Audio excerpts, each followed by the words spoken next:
Assalamualaikum warahmatullahi wabarakatuh. Saya Wanda Izzah Novitasari, NIM B722180809.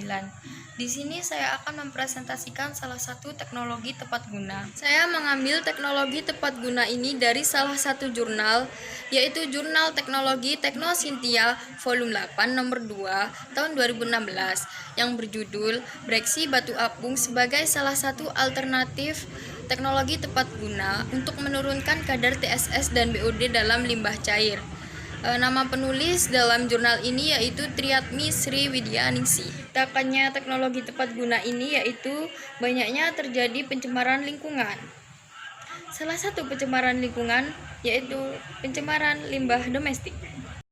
Air limbah yang belum dilakukan suatu pengolahan itu akan berbahaya karena mengandung komponen-komponen dan zat-zat yang sangat berbahaya jika langsung dialirkan ke dalam air. Saya akan menjelaskan apa itu pengertian dari TSS dan BOD. Jadi, TSS itu adalah singkatan dari Total Suspended Solid, yang artinya yaitu zat padat tersuspensi dalam berat miligram pengeringan. Pada membran tersebut mengandung bahan tersuspensi yang dikeringkan pada suhu 105 derajat Celcius.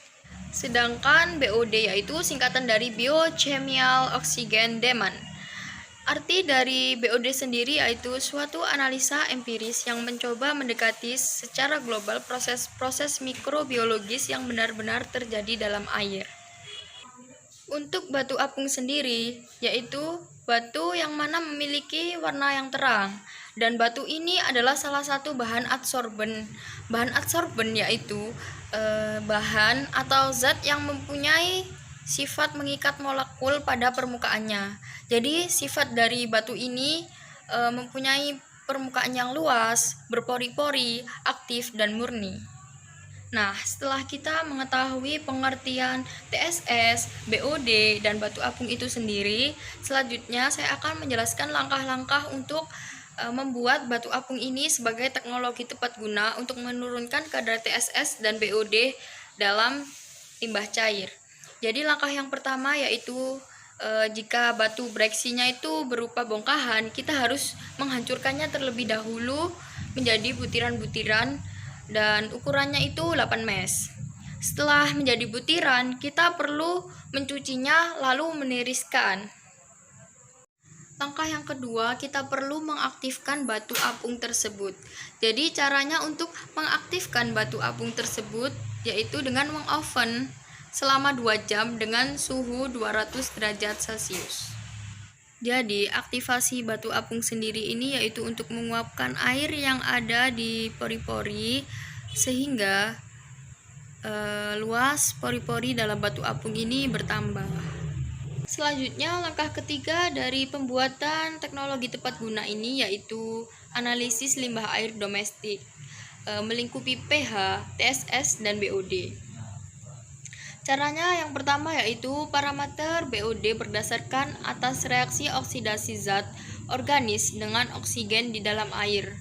Proses ini berlangsung karena adanya bakteri aerobik. Lalu yang kedua parameter TSS dianalisis menggunakan spektrofotometer DR2000. Nanti saya munculkan di sini ya. Nih.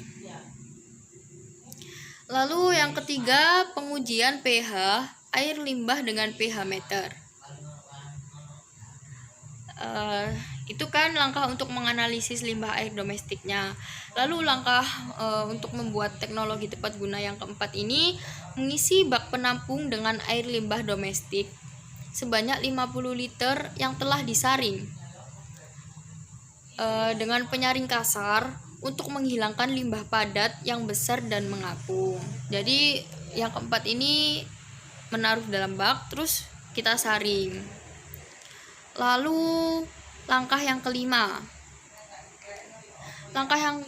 menyiapkan alat tabung PVC berdiameter 2,5 inci yang sudah dirangkai, yaitu 4 tabung yang telah diisi breksi batu apung. Jadi breksi batu apung yang butiran-butiran tadi dimasukkan ke dalam pipa yang sudah disiapkan, yaitu yang tadi berdiameter 2,5. Itu sebanyak 4 ya. Lalu diisi dengan batu tadi dengan ketinggian tertentu. Jadi variasinya itu ketinggian 0 sebagai kontrol, lalu ketinggian 20, 30, 40, 50, 60, 70 cm setara dengan bobot 500, 750, 1000, 1250, 1500, 1750 gram. Nah, ukuran butiran-butiran batu apung dibuat sama atau seragam agar didapatkan kerapatan batu apung dalam tabung itu juga, sehingga proses adsorpsi di seluruh bagian akan sama gitu. Lalu langkah yang keenam yaitu mengalirkan air limbah dari bak penampung ke alat filter dengan debit 300 ml per menit. Lalu langkah yang ketujuh, membuka keran effluent dan sebelum air filtrat ditampung dibiarkan air mengalir kurang lebih 1 menit untuk mendapatkan air yang sudah bersih memakai botol aqua yang sudah disiapkan. Lalu langkah selanjutnya yaitu kita harus mengetahui sekali perlakuan hanya dapat dilakukan 4 macam sampel. Untuk melakukan percobaan selanjutnya, media harus dikeluarkan dahulu dan dicuci kembali hingga bersih, kemudian dilakukan proses berikutnya. Masing-masing percobaan dilakukan pengulangan 3 kali. Lalu langkah yang terakhir yaitu menganalisis sampel hasil percobaan pada parameter pH, TSS, dan POD di laboratorium. Jadi setelah semuanya selesai, kita harus mengecek kadar limbah cairnya itu di laboratorium agar tahu apakah kadar TSS dan POD tersebut itu kurang atau bahkan lebih tambah. Jadi begitu. Jadi kesimpulan yang dapat diambil dari teknologi tepat guna ini, yang mana saya mengambil jurnal dari salah satu jurnal yang sudah saya jelaskan di awal tadi.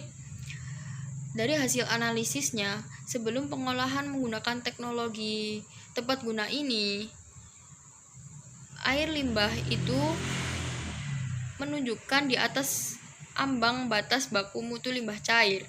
Jadi melebihi apa yang ada pada kebijakan di Provinsi Jawa Tengah. Lalu setelah dilakukan suatu pengolahan dengan bereksi batu apung, medianya seperti itu tadi, dan caranya itu memfiltrasi, diketahui bahwa kadar TSS dan POD pada limbah cair dapat turun. Jadi teknologi tepat guna ini dapat digunakan untuk menurunkan pencemaran lingkungan pada daerah. Sekian presentasi dari saya. Apabila ada kurang, mohon maaf yang sebesar-besarnya. Wabillahi taufiq wal hidayah, waridho wal hinayah. Wassalamualaikum warahmatullahi wabarakatuh.